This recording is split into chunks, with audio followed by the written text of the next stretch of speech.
in the show, a national freedom walker and veteran travels through Crawford County. Coming up, how Kansas politicians are getting free trips on taxpayer dime. And Fox 14's Joe Thorington introduces us to a man taking a trip across southeast Kansas on foot.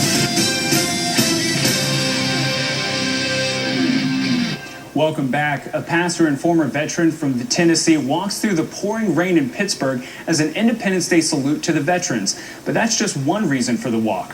Fox 14's Joe Thorington has the story. Sleet, hail, nothing is stopping 70-year-old pastor and Vietnam Air Force veteran Walter McGill from completing his mission. I'm doing a community prayer walk and an Independence Day salute to my fellow Americans, primarily for the veterans of the state of Kansas. But McGill also has a more personal reason for the walk. I haven't told anyone this until now, but this walk is a memorial to my sister-in-law, Jan Smoots,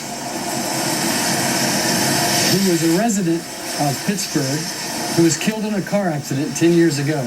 His sister-in-law, Jan, married her husband, Ron, after having met at Pittsburgh State. McGill and his wife have been staying with Ron for the past 3 weeks preparing for the Independence Day walk. But it wasn't until he stumbled upon an old picture of his sister-in-law when he realized he had another reason. I was walking into our bedroom, and there's this big picture, and I said, that's it. We're here for Jan.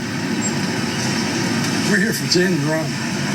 This isn't McGill's first walk. Last year, he completed a coast-to-coast walk of 3,200 miles. This trek, in all, was 5 miles through the rain, all while holding his flag. Starting from intersection of highways 47 and 69 and ending at the Aldi's off of Broadway in Pittsburgh. Drivers honked and waved as McGill stopped to give a salute every few hundred feet. Several even stopped to offer the 70-year-old some water. It was a tough walk, but McGill didn't do it alone. It's about the cause.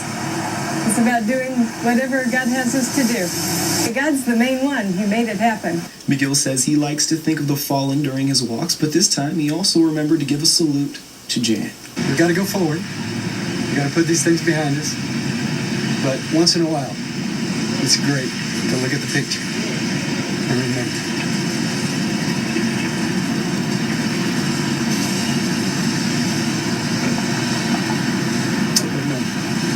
In Pittsburgh, Joe Thorington, Fox 14 News. Thanks, Joe. Tomorrow, McGill will pick up his walk again, starting at that same Aldi's, continuing down Broadway, ending at the Meadowbrook Mall.